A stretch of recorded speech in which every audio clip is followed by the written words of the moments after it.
Ted Streuli, editor of the Journal Record, joins us to discuss stories making headlines in business this week. Ted, thanks for being with us. My pleasure. Chesapeake has filed documents with the Securities and Exchange Commission that outline some big changes for the natural gas giant. What changes are they making? Well, they've agreed to go along with several shareholder recommendations from some of last year's turmoil. They're taking a look at some compensation packages, making some adjustments there. They are cutting their charitable giving in half. They're also going to be making some cuts to some of their lobbying expenses. And they are no longer going to stagger the election of board members as they have in the past. In other areas, the Oklahoma City Council has decided on a revised plan for a contentious new downtown boulevard. What does the plan look like, and what's all the arguing been about there? Well, much of the arguing has been about how traffic is going to move through that part of downtown as the boulevard and the park are constructed.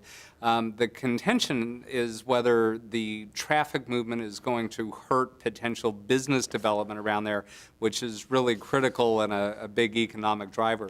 The vote this week had to do with an overpass and the use of the old I-40 crosstown. The City Council ended up deciding to shorten the overpass compared to the way it was originally drawn in the plan. Heading a little north from OKC, a Stillwater IT firm is expanding across the pond, adding a London branch. What's going on with that? Right, Interworks added a London branch. They also added some offices in the Northeast, and they've about doubled the size of their Stillwater headquarters. So really a lot of growth for this IT company. Over at Roserock Midstream LP, they've announced they are buying a stake in the Semi-Crude Pipeline LLC. What's going on with that story? This was a planned thing. SemGroup said some time ago they were going to sell off a lot of these assets.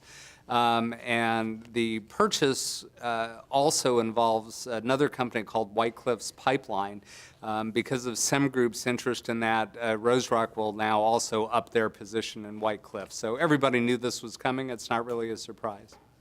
And an update regarding the old Journal Record building this week. What's going on there? Well, the city asked for proposals. They received only one. That came from Heritage Trust.